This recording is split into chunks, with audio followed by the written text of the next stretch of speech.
Magandang araw guys. Sa video na ito, papakita ko sa inyo kung paano i-tune up o i-adjust ang valve clearance ng isang Mitsubishi Strada 2010 model.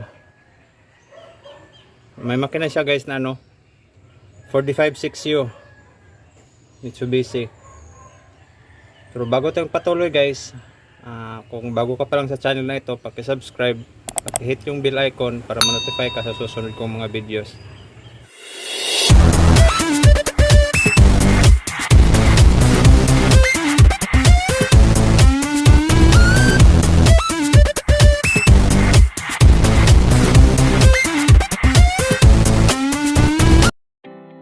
So, ayan guys, ang una natin gagawin is i-timing natin yung number 1 cylinder niya.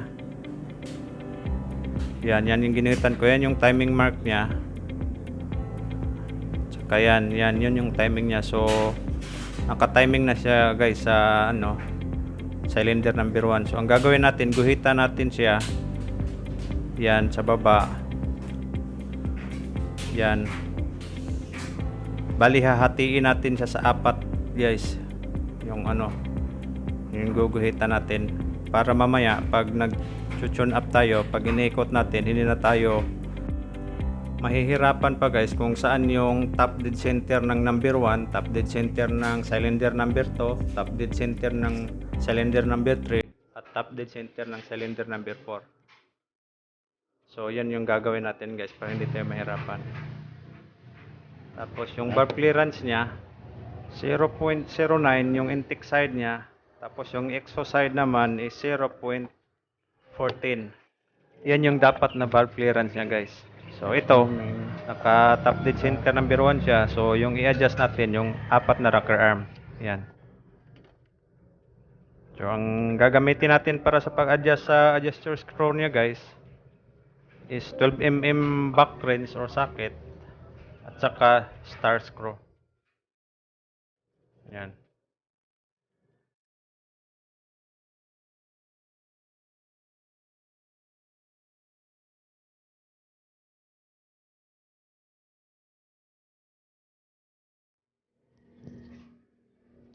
Ganyan lahat ang proseso guys sa lahat ng rocker arm niya. Number 1, number 2, number 3 or number 4 cylinder. Ganyan siya lahat. Pati dun sa exhaust side. Ganyan din. Ang pagkakaiba nga lang is yung clearance niya, magkaiba yung clearance niya. Pero sa proseso guys, pareho lang lahat. Number 1 to number 4 from intake side to exhaust side. Pareho lang lahat. Ang pagkakaiba lang, tulad ganun nga sabi ko kanina, is yung valve clearance lang niya.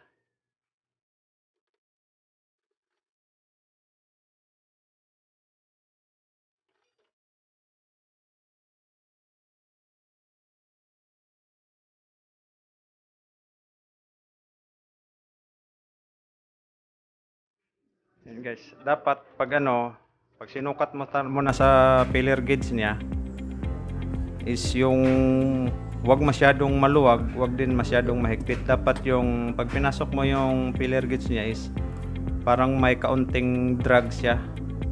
O parang medyo kakapit siya. Yan yung yung tamang sukat niya guys.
Basta guys, sa isang cylinder, halimbawa katulad nito, nakaposisyon siya sa number 1. Siya nga pala, yung pinapakita ko kaninang ginuhit ko, kung ganyan. Ito yung nilagyan ko na ng numbering. Yan. 1. Tapos pag iikot mo, kasi yung ikot nito guys, pag nag-tune up ka is clockwise siya. So, pag nasa timing siya, ito yung timing mark niya, tsaka dito. So, naka-timing siya, number 1. So, pag naka-timing siya guys, is na yung top dead center niya is yung number 1. Katulad nito. So, number 1 siya. So, ang i-tune up natin is ito. Itong apat niya na apat na rocker arm niya, kabilaan. Yung sa intake side niya is dito yun guys, sa right side kung nakaharap tayo sa makina. Tapos yung sa exhaust side niya is itong left side pag nakaharap tayo sa makina. Basta guys, yan. Ito yung niya, mga clearance niya, valve clearance niya. Yung sa intake side 0.09, tapos yung sa exhaust side 0.14. Yan yung susundin natin.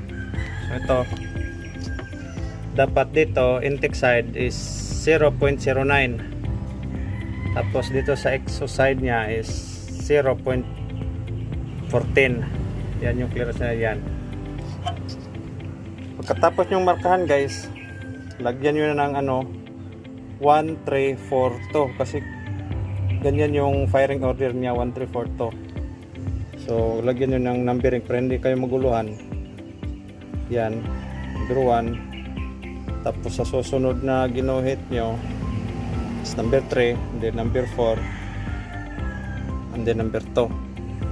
So ganun lang guys. Take note, 4 yung adjust natin. 4 yun, yan.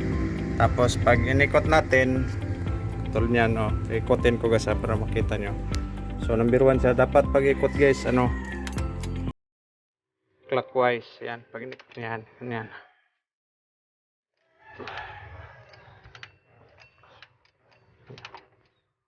So ayan, yung guhit natin, naka na dito sa timing mark niya. Yan.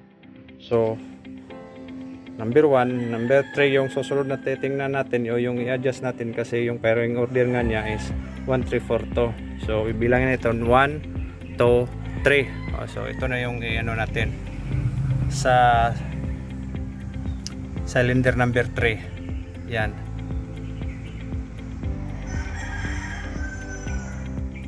Ito yung mga adjustan natin. Yan, ito yung niya, adjuster screw niya sa rocker arm. Yan, 12mm yung gagamitin natin at saka yung Phillips screw.